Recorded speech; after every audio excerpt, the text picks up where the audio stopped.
I want to welcome everyone to our second in our series, Recycling Revisited. SERDC's putting on this year.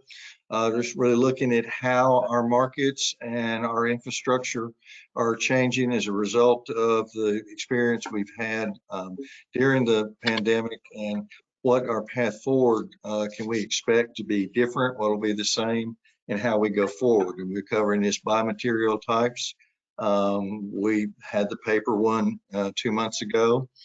Next month, we'll be looking at glass. We will notify you of the full schedule. This webinar will be recorded and it'll be available to you probably about the first of the week. You are muted, but we have in the questions section where you can put questions there, and we will relate those to the speakers. Should we get to 10 minutes after the next hour and have not been able to get to all the questions, we will follow up with getting those answers for you and distributed along with the notice that the recording is done. Should you have bandwidth issues and not hearing well, there is a call-in number that's in your email when you signed up, and it's also in the little control box there, so you can call in by phone should your computer not be working well. First and foremost, we'd like to thank our sponsors that make the work that SERDC does possible. These are the companies that support our efforts to unite government and industry to promote sustainable recycling. We have that as our mission, and our vision is that we really get more material to be available for manufacturing. We want to drive the economic development across the region that the recycling industry is having, and to build upon that and create awareness of the importance of that, particularly among those decision makers that can impact our programs. We have two sponsors that are bringing this series to you, ISRI and MachineX. We've got a brief message from each one of them, but they have underwritten the expenses behind this so that we didn't charge fees to our attendees. And we'd like to, Jen, if you'll kick that off, we'll hear messages from each.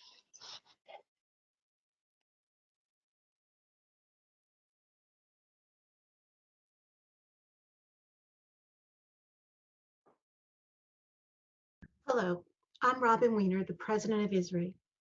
ISRI is very proud to partner with SERDC and others participating in this webinar series to showcase how the recycling industry has adapted to meet numerous unexpected global challenges while continuing to provide essential infrastructure and products needed in our everyday lives. ISRI looks forward to working with each of you to continue advancing the recycling industry. Thank you.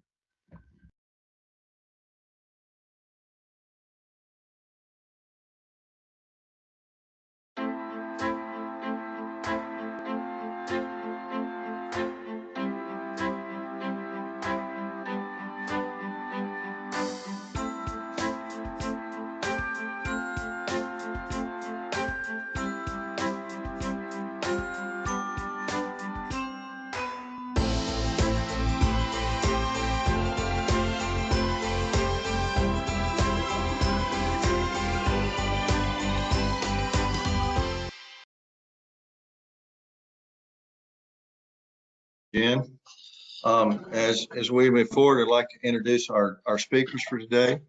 We're covering brands, the processing industry, and an overview of the entire recycling value chain. First, we have Brent Heist. Brent is the director of the Global Packaging Sustainability Team at Procter & Gamble. He is in Cincinnati, Ohio. He holds a bachelor's in chemical engineering from the University of Houston and an MBA from Xavier University. In his 28 years at Procter & Gamble, Brent has worked in process development, process products research, and most recently packaging development, spanning several of Procter & Gamble's business units. Following Brent, Stephanie Baker with KW Plastics will be speaking. She is the Director of Market Development for KW Plastics Division. Stephanie speaks to the economic advantages and opportunities for plastics recycling. She is a hometown girl from Troy, Alabama, their headquarters. And Stephanie also was integral in the start of SERDC and was our board chair for several years. We are where we are today, much to her vision and guidance. Stephanie represents KW, the largest recycler of high-density polyethylene and polypropylene, and works in projects surrounding sustainability, packaging design, and increasing the quality supply throughout North America. Steve Alexander will wrap up our presenters. He's the president and CEO of the Association of Plastic Recyclers, a Washington, D.C. based trade association whose members represent more than 95% of the processing capacity for post-consumer plastics in North America. He is also the president of Resource Recycling, a publishing conference management firm focused on our recycling industry as a whole. With that, Brent. Yeah. Thank you, Will. Happy to be here today and share a little bit about P&G's activities in the space of recycling and particularly plastics as we're talking today. So Procter & Gamble has a set of goals that we call Ambition 2030 that are broad-ranging environmental, social, and governance goals. Two of those goals specific to packaging are relevant today. The first is that 100% of our packaging will be recyclable or reusable. We carry a very strict definition then about what is recyclable. We insist that there must be collection, sorting, processing, and end markets available for that material and format at scale in the market that we're studying. So a large part of what we do then in the plastic space is follow the APR design guidelines and actively test our packaging innovations against the protocols that are available. So we don't just settle for technically recyclable. We know that everything is technically recyclable. We want to see that full value chain, and we want to see it at scale. We know that there are some small, I'll call them cottage industries around recycling some materials. We recognize that that's just not enough for the scope of our business and the materials that we're putting into the marketplace. That starts with a lot of upstream innovation because packaging first and foremost has to protect the consumer and has to protect the product. So we're balancing those challenges of both designing for protecting the product and the consumer and ensuring that that packaging is recyclable at its end of life. We're active across that value chain, everything from communicating to consumers about the packaging, what is recyclable and how, to working with MRFs to ensure that once our packaging hits their facilities, it can be sorted into the commodity bales that they're producing. And then most importantly, working with the end markets, ensuring that there's a place for this material to go. Our other goal addresses those end markets as well. It's that we will have 50%, we'll reduce our use of virgin petroleum derived plastic by 50%. So that's not directly saying that we will use PCR, but quite honestly, a large part of our efforts towards achieving that goal are replacing virgin petroleum plastic with PCR. We wrote the goal that way because we do have some categories that using PCR is extremely difficult today. Our personal healthcare business and our oral care business face some regulatory challenges to using PCR. So we couldn't specifically set a PCR target broadly across the company, but believe that by setting a virgin petroleum derived plastic goal, we are really addressing the needs of the industry and the expectations of our consumers. So as we are increasing our PCR, we expect that we'll be driving that market demand, which should flow through the entire value stream. Historically, we've been playing in this space for a long time. So when we launched our Tide liquid in the late 1980s, we produced those bottles initially with PCR content. Since that time, we've been increasing the amount of PCR in those bottles and helping to establish what is now a quite vibrant market for colored HDPE recycling. And we certainly hope to do that continuing into the future. So that's a brief background of what we're doing. I wanted to share that and know that the discussion that we'll get into and the questions will be a fantastic place to dive a little bit deeper. Thank you, Brent. I do encourage people to put their questions in. We certainly do look forward to that. But now we will move on to Stephanie.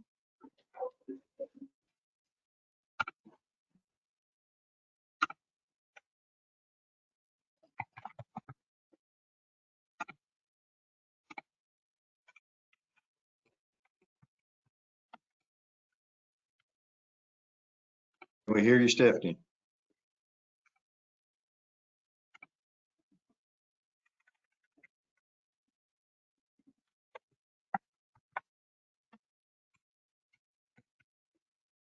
Can you hear me now? That's better. Thank you. You know, you would think we practiced this or something. It always works in the pregame. But nevertheless, I am Stephanie Baker. Will, I appreciate that kind introduction. I work with KW Plastics, the world's largest plastics recycler. I do have some slides this morning. So, Jen, I'll turn it over to you to help us get started. This is our facility here in Troy, Alabama. Next slide. I'm going to go through these really quickly just to give you an overview of who we are. You can see some big numbers there. We're considered the world's largest based on our capacity to both be able to buy and process the material and then be able to store and sell it. We do have several affiliate companies that help us along the supply chain to be able to bring in raw material and then get it back out to our customers. Next slide.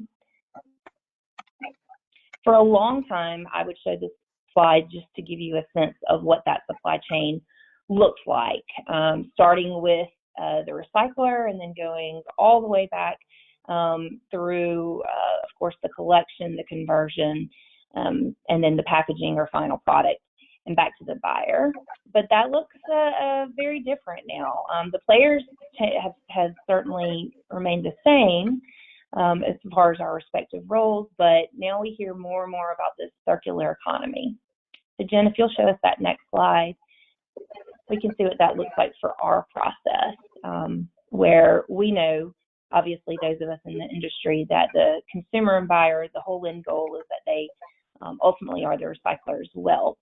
But as we're talking today about how a pandemic has changed our industry, it's important to see that all along the supply chain, we saw really big interruptions, from transportation to how people were shopping, how people were traveling or not traveling at all, what production looked like in facilities along the way. But you see on the right side there, that is what happens to the material when it comes to our facility. So those bills come in, they go through a stringent processing of washing, size reduction, extrusion, and then our end product is a pellet. And that gets shipped out to molders and manufacturers really throughout continental U.S. Next slide. So that is what our inbound material looks like. I know that's familiar to many of you. Hopefully there's many of you that are out there that are sending it to us. But these are the various grades of material that we buy. And then the next slide is going to show you what our end product is. So these are resin pellets that are shipped to molders, such as molders that are suppliers for Procter & Gamble. In fact, Procter & Gamble is one of our largest customers. I believe the next slide will give you an idea of who some of our, and before we get there, it's important to realize that we're not just taking in all of this material and making batches and then sending it right back out. Certainly there are some people who do that for very niche applications, but we have a whole core product guide. We do also customize our resin. So this just gives you a sense of the specifications that our customers have and that we're meeting, the various products. It's a highly technical product and process that goes into making that to be able to meet our customer specifications. Next one. And there are some logos. You see that P&G logo there, of course, but just give you an idea of the various types of customers and applications that we do supply. Certainly you see personal care, packaging, but there's also automotive companies. You also see paint and coatings. that are there. So a variety of applications that we supply. Next. So when COVID-19 happened, to be perfectly honest, before the headlines of COVID-19, the headlines for plastics wasn't very good. And that's not just recycled plastics, that was plastics in general. We all can remember those horrific images of plastics in our oceans and the effect it was having on marine wildlife and just littering, around the world.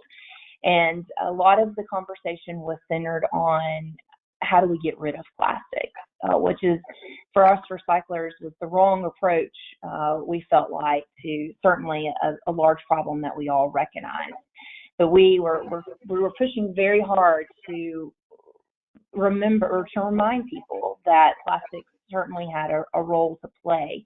And then this pandemic happened, and we started seeing some of these headlines, and suddenly we were reminded that plastics is in fact a very essential business. We heard that word a lot. You see there some letters and some statements that went out immediately. We heard from our customers because, again, a company like P&G, who have a lot of products on the shelves that all of our families were rushing to buy off the shelves, the things that we felt like were going to keep us safe, to keep our families healthy.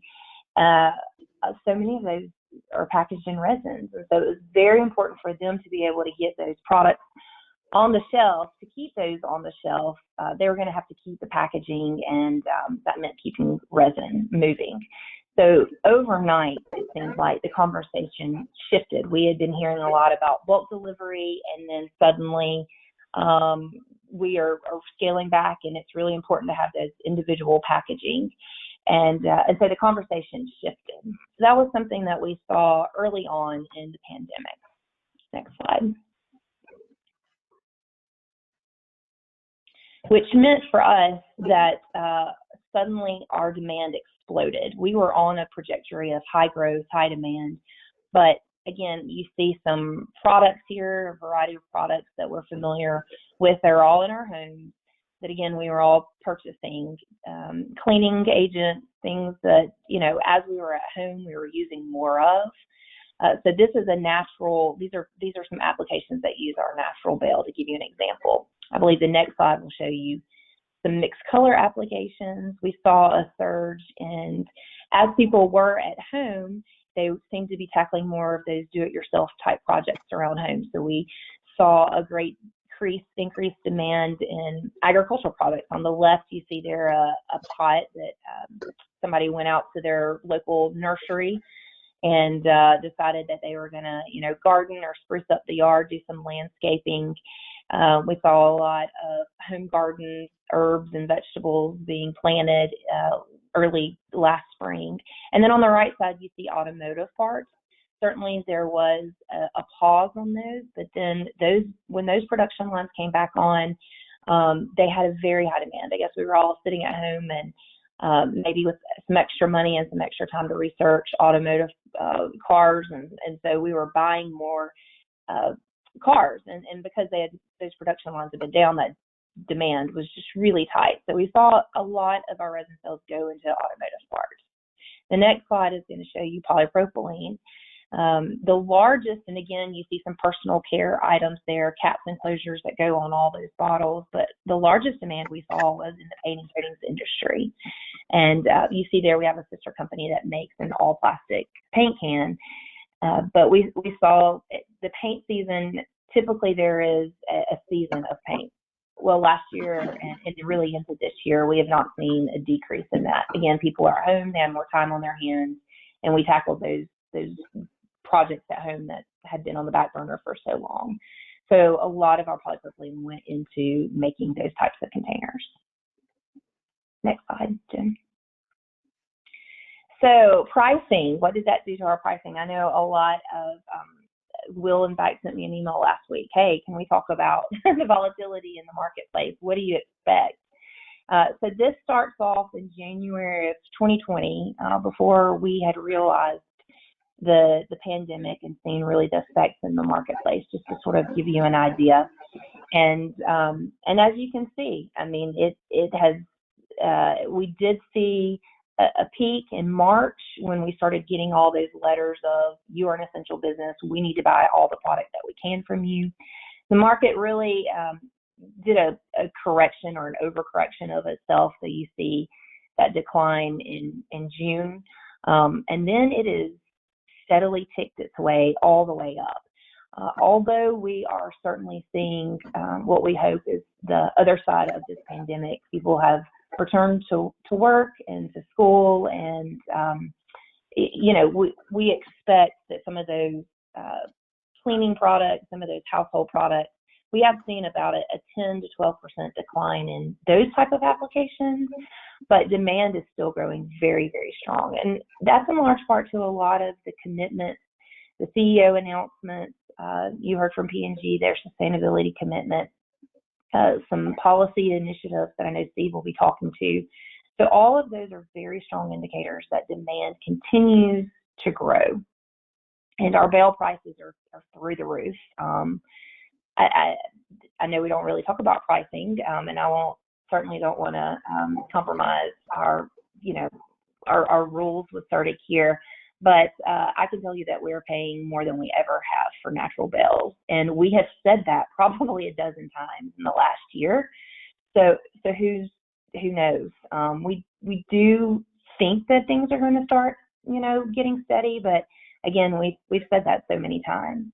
But even though we are a year later out of the pandemic, or I don't know that we're out of it, but on this side of it, we're still seeing those prices continue to climb. The next slide is going to show you, and that's purchase price for raw material. The next slide is just a snapshot of what our sales volume. So if our price continues to go up, what does our sales look like? Again, record-breaking month. March of just this past year, we hit 10 million, which was a record for natural resin sales. And we really are at capacity. We can't sell anymore. We are sold out. Those are hard phone calls to make when you tell your customers you can't get any more. But what we see that it has done, it has actually opened up for innovation and some creativity. So to be able to find how they can get other types of resins, particularly like our mixed color HDP in those applications. I think the next slide is going to show you a little bit more about our response. We have added a wash line. This has been built for a while, but we are waiting on a ship to come in, and we're seeing a lot of that in the news. So we have all the equipment in place, the mechanics are in place, but we are waiting on those electronic components that are, we're seeing the back orders on those. And then we added 2 extruders in the past year, and we have 3 more that are on order for next year. So we see that demand is going to continue to climb. We continue to make investments to be able to expand our capacity. Next slide, Jen. So that ended up being really small by the time that transferred. But, if there's anything that I hope to leave you with today, and certainly I welcome your questions as we get more into this, but plastic certainly has proven to be an essential to U.S. manufacturing base. Our domestic end markets for bales consistently are strong and reliable. Certainly pricing changes. It's a commodity, just like we've seen with so many other commodities. But all the same, we've always been here and we're always buying, and we don't see that that's going away anytime soon. Demand is still very high. We always need more and better material. And capacity and innovation is really going to be the key to being able to, provide as much stability as we can to the plastics recycling industry. So I will turn it over to Steve at this point and look forward to your questions a little bit later.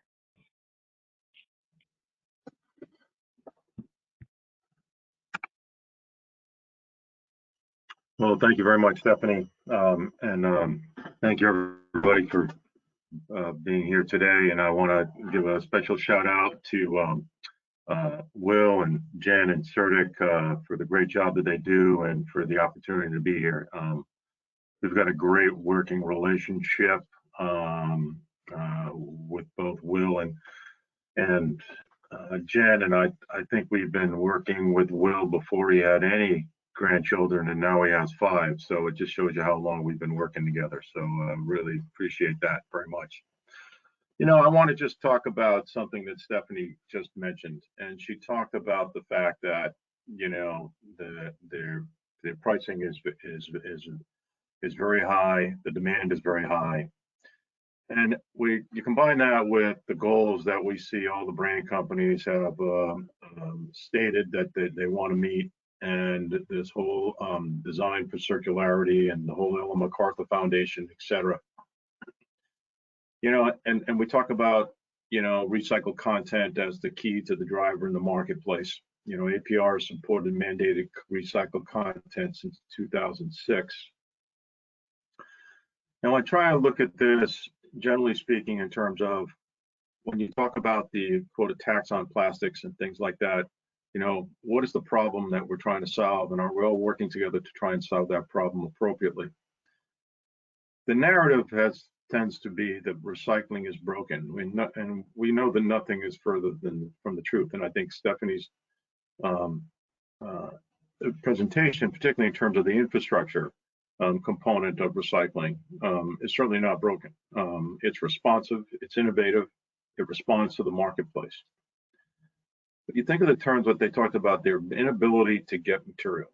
Recyclers only have the ability to recycle and process and turn into recyclate for secondary use based on the volume of material that's available to them. APR is a data-driven organization, and we've spent a great deal of time researching, say, the volume of material which we need to collect in order to meet some of these recycling goals and regulations that are now we're seeing, say, particularly in California. And so what we really are trying to focus on is consumer participation in recycling programs. We need greater participation. There's 20,000 communities in this country, 15,000 recycling programs, and 9,000 of them take different things. We do a wonderful job of confusing the consumer in terms of what's recyclable and what's not. And we know through some data that's been created by, say, the Recycling Partnership, even where you have very robust curbside collection programs, one city in the Southeast, a very major city, which everybody knows and loves, the community has identified the fact that every household has about 77 pounds of PET in their household annually. But only 27 of those pounds make it into the recycling program that they have available to them. Why is that? How do we drive that issue per se, number one? And then obviously the sortation, once it gets into the stream, we put a tremendous amount of burden on the MRFs and material recovery facilities with the, evolving ton and the volume of material that they were designed to separate and sort and process. And so, we need to try and help them through sortation protocols capture more of the material that is already in the system. And I'll just give you an anecdote to tell you how critical this is. In California, they have a 25% recycled content mandate for PET beverage containers by the year of 2025. And then they go out to 35% and 50%. And we did an analysis last year, and we told them, based on the volume of material that you're currently collecting, we know that the recyclers probably have the ability to generate for you up to almost 24.5% recycled content to meet for PET containers. But when you start talking about 35% or 50%, you need to collect almost 3 times the amount of PET bottles that you're collecting today in order to meet those types of outlying data points that you're talking about. And this was all before the California CRV program imploded. So, when people focus on recycling is broken, they tend to focus on the recycling component of that. And nothing can be further from the truth. So when we talk about working with companies like, Brent and Procter & Gamble, and working with recyclers like what Stephanie is doing, we need to make sure that we're trying to address the problem, the core problem, not necessarily through product bans, not necessarily through unrealistic recycling component goals, unrealistic recycled content goals. I think that's the first thing. We have a lot of goals out there.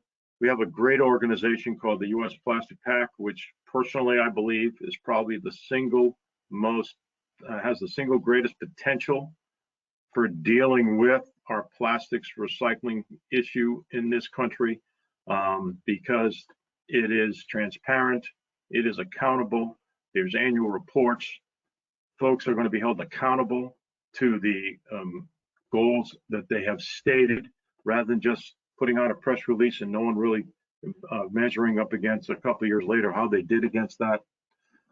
All that is extremely important. But I think also there are some very significant watch-outs that we need to worry about. We're very concerned. Let me just say this. Chemical recycling is part of plastics recycling and has been a part of plastics recycling since 1925. There's nothing new or, quote, advanced about chemical recycling. And it's not an either or. It's not mechanical recycling and chemical recycling, or chemical or mechanical recycling, traditional recycling, and say advanced recycling. The concern, however, so we want to make sure people understand that it's all part and parcel of the same system. It should be part of the same system. But when people talk about the plastics recycling, quote unquote, crisis, what they're talking about is the material that consumers handle and place in the recycling stream. And our concern is there seems to be some irrational exuberance around some of the narrative that's going out there and focusing on, say, the use of post-industrial material. Well, that's not where we have a problem. Post-industrial reclamation is simply an efficient manufacturing process. There's not a marketing problem or a diversion problem for post-industrial material. We need to focus our efforts on trying to focus on the nexus about where material that's in the system that makes all the sense in the world to be mechanically recycled, and the material that's in the system that is not a good candidate to be mechanically recycled. How do we segregate that and then create the logistical steps in order to get that material to the proper chemical reclamation process? So it's a logistics issue, it's a transportation issue, and it's not an either or issue. And I think our concern in this industry is that it appears that we've got a narrative out there that, a certain segment is the Tesla version, and then the traditional mechanical recycling is antiquated. When you look at what traditional mechanical recyclers are doing on a day-to-day basis, like Stephanie, in terms of new wash lines, optical sorters, NIR sortation, floatable labels, digimarking, watermarking on materials, be able to segregate out black plastics. That's advanced technology. The plastics recycling industry is a very technologically focused industry. We use new technologies every day. AI is coming on board rapidly. So that we don't want to divert attention from what we really need to focus on going forward. Because when folks are talking about the issue that we have to deal with, again, by and large, we're talking about how do we deal with the issue of the material that consumers see, touch, feel, and place in the system, or worse yet, don't place in the system. So those are some of the major issues that we have to worry about. We hear all the time, well, does the plastics recycling industry have the capacity to generate the material to help brand companies meet their sustainability goals? I think as Stephanie pointed out, that's not the issue, because we know, and in my 32 years in this business, I have never seen the amount of private capital, venture capital that is sitting, waiting to make investments in plastics recycling capacity and reclamation technologies. And we're seeing more, in certain segments in the year 2021, in polypropylene and in other arenas, there has been more investment in the processing capacity for that resin in the first 5 or 6 months of this year than has been in the last 15 years combined. if the demand is there, if the material is there, of course the plastics recyclers will respond and they'll put innovation, they'll increase capacity. Capacity is not the issue. The issue is, as Stephanie pointed out, getting their hands on enough supply to meet the market demand that they have. The last thing in the world KW Plastics wants to tell a customer is, I'm sorry, we don't have Recyclate to meet your demand this week, no matter how much you can pay us. We need to try and focus on the fact is, how do we get material to the recycler so that they can meet these goals? And we shouldn't be confusing and creating roadblocks in terms of, well, one technology is better than the other, and if we use post-industrial material, that would help people get their recycling rates up and what have you. Again, that's not where our issue lies. Our issue lies in the material that consumers see, touch, feel, and place in a program. So those are the sorts of things that I think we are very concerned about. Obviously, legislative and regulatory activity has ramped up dramatically. Unfortunately, plastics recycling can be a complex issue. We're seeing what's happening in California. Very disappointed in some of the recommendations they've made, particularly, say, relative to keeping polypropylene off a statewide list, et cetera. You're taking one of the materials that is the fastest growing material in the collection marketplace and with such great demand as Stephanie's outlined, and then it's not on some statewide list. So there's a lot of effort that needs to be done, a lot of education that needs to be done in the policy and regulatory arena out there, because the fallback position, the go-to position is, well, we're just going to ban this material, or we're going to make brand companies pay some sort of economic modulation fee to take care of the material in the marketplace.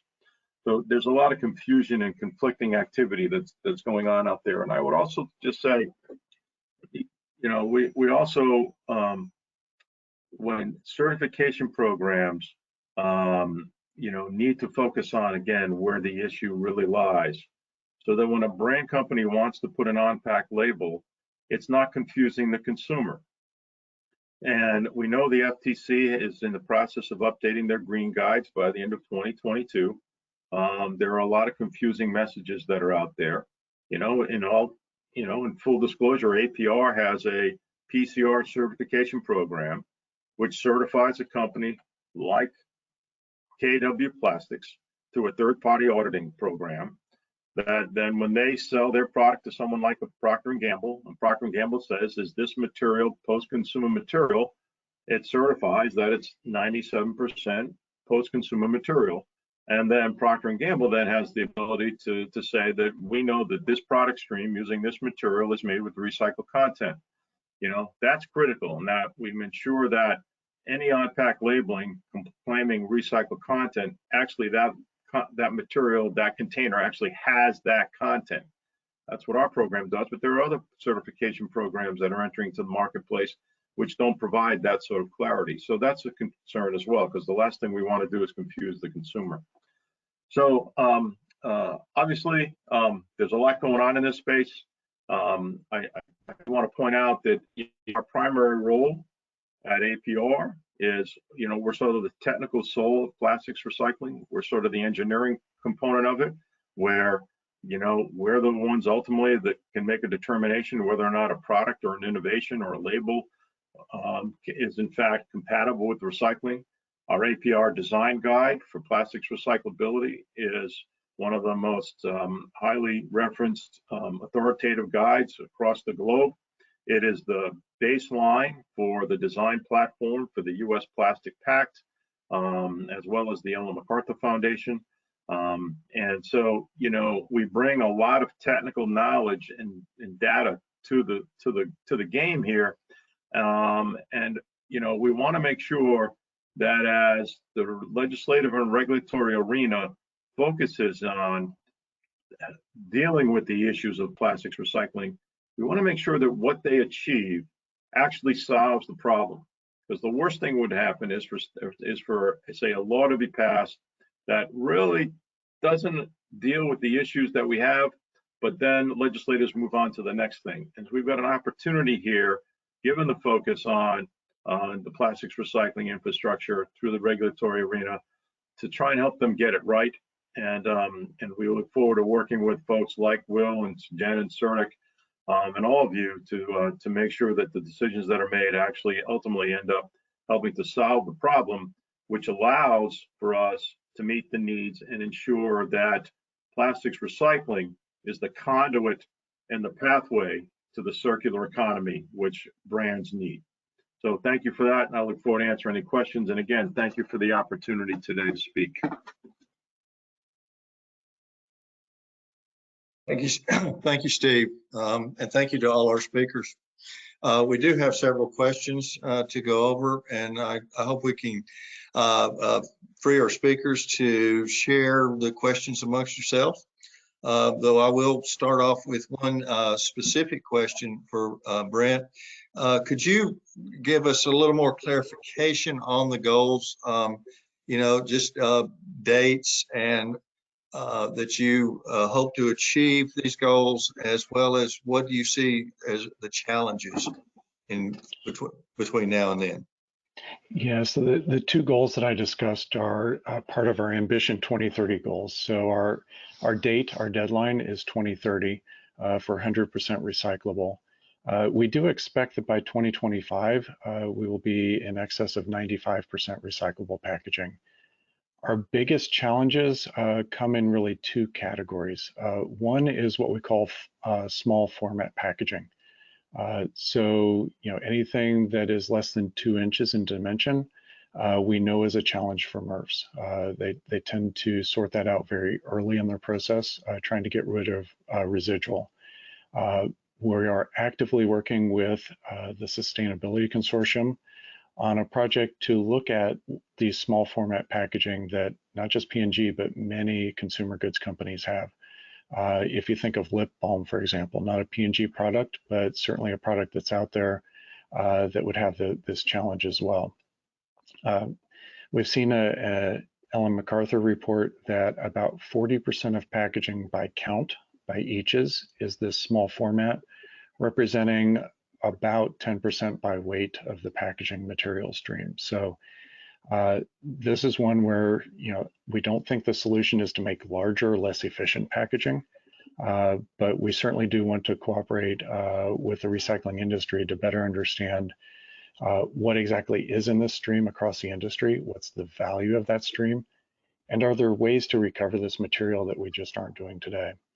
Our other major challenge is in categories where we're regulated. For example, our personal healthcare business, where we have drug safety and also tamper evident requirements. Those lead to some real challenges in designing and putting packaging in the marketplace that is recyclable. So we understand that a lot of companies have 2025 goals. We recognize that those two solutions probably are not going to happen in what is now the next 3.5 years. That timing is just too short. So we set these as Ambition 2030 goals, recognizing just how challenging the problem is and that we've got work to do in innovating our packaging designs to be able to meet those recyclability goals. Thank you. For Steve and possibly for all of the panel, we're looking at gasoline topping $3 a gallon now, and we realize that the price of oil in particular does affect our markets. As we gear up our production, what can we expect if the price of oil is to recede back to something that's more politically acceptable? Well, I'm not sure I know what you mean by a more politically acceptable price of gasoline, but I think that, to be quite honest, typically what we've always looked at in this industry, because of course I'm not going to answer it with a straight answer, Will, so just bear with me for a second. You know, I expect no less. Okay, we look at, so when Brent's company uses PCR, we look at that as an addition. It's an additionality to the package. It's a marketing component. It is Procter & Gamble telling their consumer, you have asked us to make our product more sustainable. this package with recycled content in it is our communication vehicle to you and a representative of our commitment to meeting what you'd like us to do to make our packaging more recyclable and more sustainable. So we have always, and failed miserably, tried to remove and decouple the concept of PCR versus virgin material as a price point, because it needs to be looked at as part of a communication budget or a marketing budget by brand companies. Now, I understand, I'd also like to be 6'4" and have my full head of hair back. Okay, I understand that, but that's a message which we feel very strongly about. That said, typically we've always said where we get more price competitive is when a barrel of oil is over $70, $75 a barrel. That's number one. But secondly, that really has been going by the wayside in the last couple of years because of the demand for the material, as Stephanie has said. So it's a supply-demand system. One of the things that we always say when you hear companies say, "Oh, well, we can't get enough material," they're not finishing the sentence. They're not getting enough. They can't get enough material at the price they want to pay. And so I think that we're seeing that erode a little bit. And so there's less focus today on price parity than there has been in the past. It's nowhere near where it needs to be, but we're seeing that trend line because things like brands have made commitments through things like the U.S. Plastic Pact, which is transparent, which is accountable, which is going to be published. And so people are going to be holding them accountable, not like, say, 25 years ago, someone announces they're going to use 10% recycled content and then no one follows up on it and then nothing ever happens. So long answer to a short question, but certainly, obviously the higher the price of a barrel of oil, the more price competitive we are, but we prefer to push that off to the side. Thank you, Steve. Brett, Stephanie? Yeah, well, I would add to that I think we're in a new paradigm, at least the way we view it within P&G, that there's a base expectation that you're designing sustainable packaging, you're using sustainable packaging. So, exactly as Steve mentioned, we're not viewing it necessarily as a one-for-one replacement anymore. It's more of an imperative that you have recycled content. And one thing that we hold very true to is once you put recycled content into your packaging at a certain level, you don't back off. You maintain that level and you try to find ways to increase the level, still maintaining the quality of the packaging. So I think that, in the consumer goods industry, the expectations have certainly changed from consumers, and consumer brands like P&G are stepping up, and we are using the material more and more. And the discussions aren't about so much one-for-one cost replacements. It's more about how can we get more recycled content in. And we see holistic projects where it's not just, the project is not PCR replacement. It is a total innovation package on that product, on the packaging, which includes PCR. And that's how you can offset some of the costs in some cases. Thank you. Stephanie, do you want to weigh in on? Well, just very quickly, I think they did a good job of covering as far as pricing comparison, but you have to remember when my trucks are going out and picking up bales and when they're going back out and delivering material, we're paying for the cost of gas as well. So it's not really to our benefit. We don't like seeing those extremely high prices as well. So it does factor into our price indirectly from a transportation logistics side. Okay, thank you. We've got a question, I guess again for the panel, that if we're wanting more material collected, what's the private sector doing to assist local governments in their collection efforts? And I think we've got several answers there, but I'll defer to the panel. Or I'll start. Private sector's funded the recycling partnership, which has done a lot of work in that space. Brent? And Will, I think Steve mentioned it a bit that consumers are confused today about what's recyclable, given the various municipality collection programs, what is collected, the variations in packaging. As you see consumer goods companies committing to 100% recyclable packaging, I envision a future where consumers don't have to make a choice on their packaging. It just goes into the recycle bin. It's been designed correctly to be recycled, because a lot of it does start in the home. Steve was mentioning the amount of PET in consumers' homes that just isn't making it to the recycle bin for whatever reason. We need to make this so easy for consumers that it's just as simple as throwing it away, right? So, today we're in this, I'd say, difficult in-between position where consumers have to make a choice. Does it go in the recycle bin or the waste bin?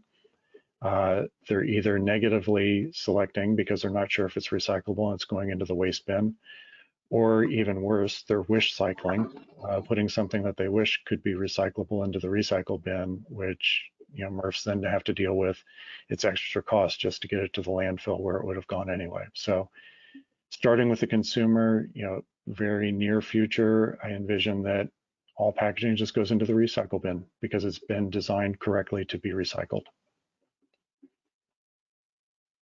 I think we see more of the private sector putting their money where their mouth is. I mean, we have seen funds pop up in recent years. The Recycling Partnership, maybe one of the more active ones or well-known ones that we see a lot of. And so you see a lot of the consumer product good companies that are investing a lot of money into infrastructure. Certainly we are members of a lot of those. We work through APR and Steve, who's very involved with a lot of those. But, we're not just sitting back and saying, well, we need more material, I mean, we understand that education, there's got to be a whole lot more of education. As Steve said earlier, we do a really good job of, just confusing the consumer. But we can educate all day, but if there are not, if access isn't available, it does me no good. I stopped a long time ago going around to all the community clubs and getting people really excited about recycling, because the next, and I live in Alabama, and there's a lot of rural communities. And so the next question is, great, you've convinced me recycling is good, and you've told me how to do it. Where do I go? Where do I put, where's the bin? What trucks come into my house to pick this up? So there's a whole lot of investment that's coming from the private sector in order to be able to not only add some infrastructure, but be able to really modernize some of the infrastructure we have. We have a lot of old MRFs in this country. And when you talk about things like polypropylene or being able to recycle beyond the bottle, there has to be some investment into some equipment to be able to expand their capacity and capabilities. I would add there's several grant programs around funded, and particularly SERDC has a grant program that's focused, and we've funded a lot of local government programs. We got some questions. Okay. Let me just respond to that one, okay? Because I think it's important. First of all, only 50% of the population of the United States has access to a recycling program. Okay, that's number one. But number two, when you talk about private sector investment, a brand company like Brent, they can do three things. Really, let's do what you can do. They can design their product so it's recyclable. Number one, absolutely critical, okay? If you're not designing your product to be recyclable, what are you doing? You're putting garbage into a system that you're expecting to generate for you recycled content to meet your goals. So in graduate school, we call that garbage in, garbage out. So the first thing that brands can do is they can design their package so it's compatible with recyclability, number one. Number two, they can commit to buy recycled content because that monetizes the system, okay? That alone, because if you don't have demand for the material, all we're doing is collecting, sorting, and processing trash. So that's a cost. So the monetization of the system comes from the demand market. Number three, brand companies spend billions advertising to their consumers in terms of what products they want them to buy. Brand companies control the information flow to the consumer. They can control the information relative to the recyclability of their product to the consumer as well. They can play a big role. That's what they can do going forward. But on the other hand, we need to have more recycling programs in this country. It's fairly simple and straightforward. So anyway, sorry to cut you off. Brent, you want to respond to that? No, I agree completely. And that's why we're committed to designing our packaging for recyclability. The consumer messaging one is one that is a challenge today, just given the variation of the collection schemes across the country, right? Because our communication today is broad-based. We are looking at more social media type approaches. So meet the consumers where they are in the communities where they are. That requires some technology interventions that we are certainly working on. Can't disclose yet, but enabling the consumers, as Steve said, to know what is recyclable, where, and how. We've got a question about, is there some way we can standardize our messaging? And that's, that's been a challenge. SERDC's done work on that, and we all have. Can we speak to just some of the reasons that we can't get to a standardization just because we've got different requirements from our packaging?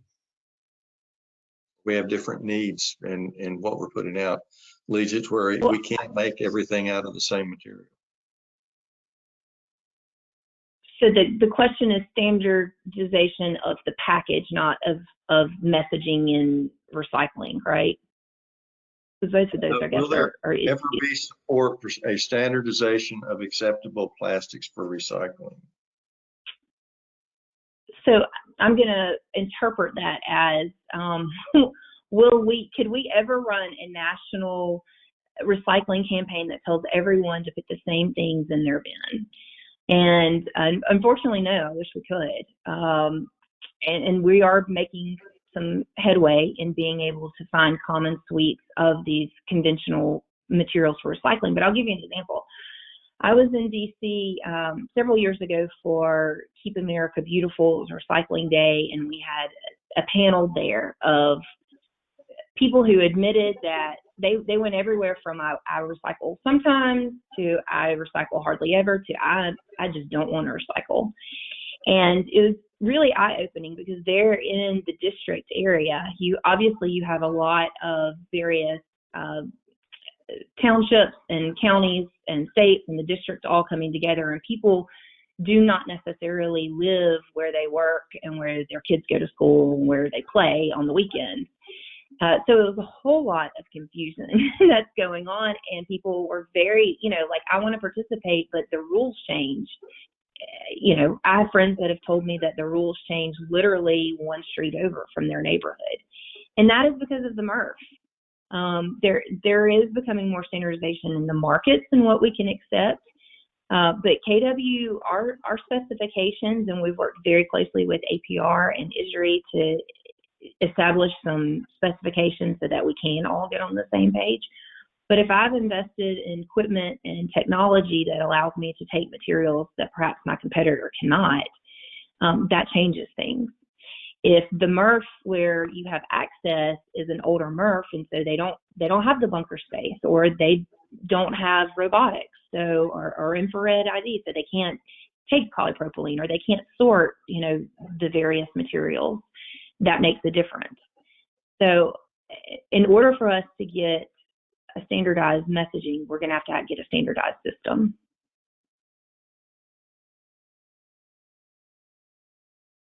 Is that where we want to go? And do we think we can? Yeah.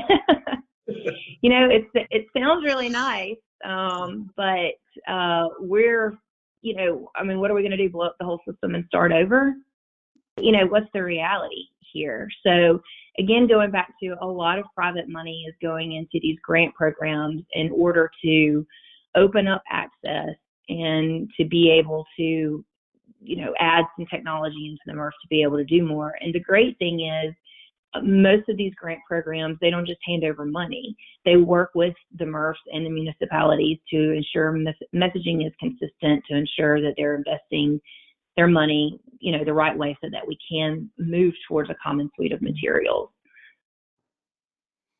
It's not going to happen overnight. Beyond our poly PET and our HDPE, there's a lot of other plastic in the stream out there, and there's some scattered ability to deal with some of that, particularly with polypropylene. What can be done in the system to address, or what is being done to address the 3 through 7 material flow? So obviously, we established a market for post-consumer polypropylene. We call that a tubs and lids bale. We've even expanded that just to say a polypropylene container. And we established that market, over a dozen years ago now. We personally dabbled in the 3 through 7s, and for us, the contamination, we can make it work. The value in a 3 through 7 bale is the polypropylene. And so we said to our MRFs, sort it at your facility, because we don't do any sorting at ours, and we can pay you a premium for it. Now, there are definitely some facilities out there that take the 3 through 7s and they do their own sorting, and they do several things with the residuals of that. So I know I'm supposed to be representing the marketplace in general. So there definitely are some markets for that material. In my experience, they're not as consistent, and they cannot take as much as perhaps the demand that is out there. So when we talk about we want better material, we want high quality material because you can get a better price for it and your economics, work. But I know that APR, and Steve can speak to this, several years ago developed a calculator. So you can go in and you can plug your own numbers in for various resins, and you make the decision. You know what your costs are there as the MRF. And so you decide, is it worth me separating out my natural HT from my mixed color? Is it worth me separating out the polypropylene from the residual bale? And you just plug in the numbers and, see what works for you. Well, and I want to follow up on something Stephanie said earlier. Will, you talk about polypropylene, because polypropylene is the first resin that has reached a significant critical mass to have, frankly, a nationwide infrastructure or market for recycled polypropylene. Because other than polypropylene, and that is a completely industry-led effort. KW was part of a group at APR. We made a determination. We've had economic models that have always shown that you need 400 million pounds of good, clean material being collected on an annual basis in the United States in order for that material to be able to support an infrastructure, sustain an infrastructure to that. And when we did a survey to determine what the market demand would be for recycled polypropylene in the market, 12 brand owners told us that they would use 1.2 billion pounds a year. So that allowed the recyclers to go to the capital markets and say, look, we can put in additional equipment, and we can sort this material. There's a marketplace for it. But the big difference is that was industry-led.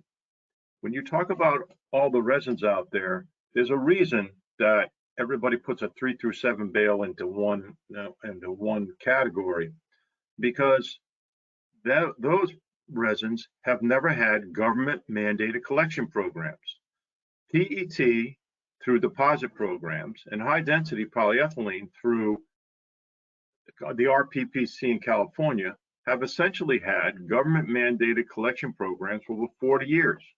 And so you're asking these other resins somehow to come up to scale overnight with no infrastructure in place that's completely driven by industry and industry leadership, which we like. And we think polypropylene has certainly shown that we can do that. But as Stephanie said, it takes We're at 12 years now. We probably got 350 million pounds of recycled polypropylene in the marketplace with demand for a lot more. But it takes time. We can't do it by 2025. So I think that the polypropylene is actually the poster child, in my opinion, for how a resin can create a market for recycling that self and its own recycling infrastructure going forward. That's critical. The other issue that you pointed out, it seemed to me to say that people were trying to say, well, can we just have standardized packaging and only have a certain number of resins out there? That seems to be where that question might go. Well, you know, polypropylene container can be heated in a microwave. A PET container cannot be. I mean, there are reasons that the different resins are used to produce and to provide the container for the products in the marketplace. It's not as simple as saying we're all going to go to PET because that's the way to go. Well, you can't deliver the product that way. There are scientific, technical reasons why we have the different packaging stream out there. It's unfortunate that, you know, that's not something that's universally accepted. Yeah, and I would add to that, you know, absolutely true, right? The packaging has to protect the product and the consumer. It has to be fit for use, for whatever that use might be. Having said that, P&G and I'm sure the other consumer goods companies, as we work towards our goals of 100% recyclable packaging, recognize that the workhorse polymers that are recyclable are PET, polyethylene, and polypropylene. P&G has had a company policy against the use of PVC for about 20 years now. It quite honestly was not established for recycling purposes, but because of other environmental concerns. So understanding that PVC is a major contaminant in the recycling stream, we have a company policy against using that material resin for packaging. The other types of plastics that we currently use today for their various performance factors, we're certainly working on innovations and technology to use one of those three workhorse polymers to both make the packaging recyclable and understanding that in large part, that's the recycled material that's available today. So as we want to use PCR, those are the classes of resins that we need to use. Thank you, Brent. In our last couple of minutes, Stephanie, we've got several questions around polypropylene. I believe you've seen those in there. If you'd like to take just a couple of minutes to address that. Yeah, sure. I can do some rapid fire here. Thanks for your questions. So one of the questions is, you know, why don't we build a facility in California to recycle polypropylene? Because huge carbon emissions in transportation and such. We actually do have a facility in Bakersfield that is set up to recycle post-consumer polypropylene automotive batteries. So that was actually built in '86. So it was built before we were actually recycling high-density polyethylene. You know, no shocker to anyone, but the business environment in California is not very friendly. So we have significantly pulled out. We had gotten to the point that we were looking at recycling more post-consumer containers, curbside type of materials that are out there. Certainly, we have some friends who do that for high density, but to be perfectly honest, California is not a good fit for us. So we're there. We are committed to servicing our West Coast customers there where we recycle the used automotive batteries. We will see what remains to be seen with California's move to electric cars and how that might affect our business. But we have continued to scale back from the state. As far as carbon emissions with transportation, we have the ability to ship by rail car. So we bring in a lot of that material via rail, which proves to be slower, but certainly a little bit more environmentally friendly. Another question about us producing food grade polypropylene. We do have a letter of no objection from the FDA for our polypropylene, but the way that works is they give you certain categories. So for instance, our polypropylene FDA, the particular resins we have are approved for things like toys, toothbrush, brush handles, razor handles. It's not actually food contact, even though those things, they like to have those. It's not a certification, but they like to have that specification. So no, we are not producing or seeing any applications. For instance, we're not putting PCR back into yogurt cups or anything like that. But certainly some of those applications, I would say, that are health sensitive. Why are we not? One of the questions is why we're not building more facilities. If we're at max capacity, why wouldn't we just be constructing new facilities? It is time to stop blaming the consumer. I don't know that we're blaming the consumer, but and certainly we've talked a lot about our part in being able to offer access and education to the consumer, but there's no point in building facilities if I don't have any raw materials to feed the facility. Here in my state of Alabama, I mentioned earlier, it's rural. We have very cheap landfill rates, the tipping fees here. And if I relied on my own state to feed this plant, that I would be open 2 days out of the year. So it doesn't make very much sense for me to start putting plants all across the U.S.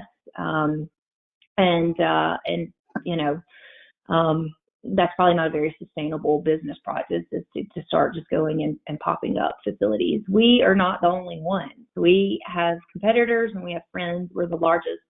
But certainly, and you can go to SERDC. They have maps where they can show you where processors are in the Southeast. APR has maps where you can see who their members are that are located all across North America.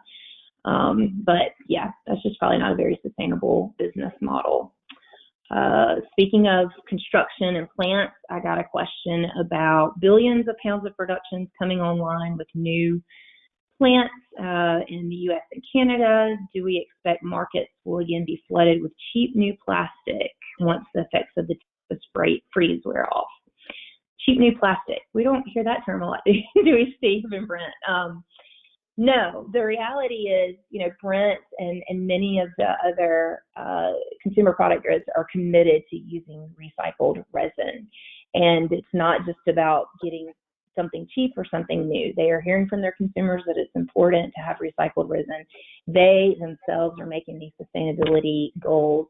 We are seeing some policy that is pointing to, that being in place.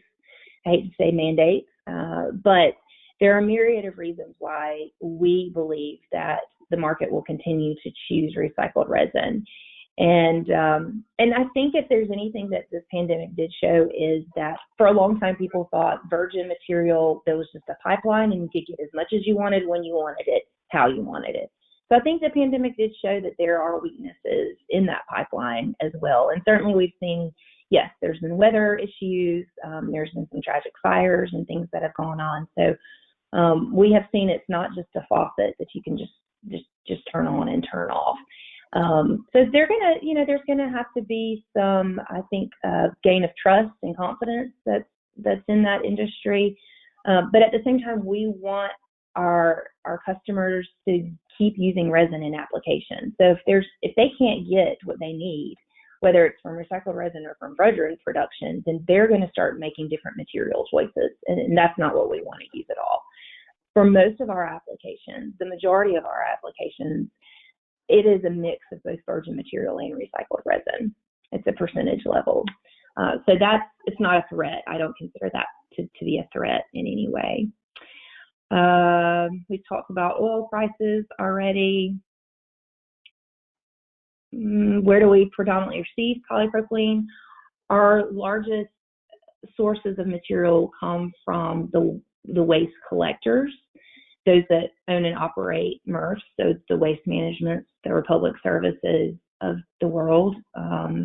Those are our largest sources. And so, obviously they have contracts with municipalities, and then we do see where we have some municipalities that own and operate their own MRF, but that is a much smaller percentage. We love them though, but they just make up a much smaller percentage. So.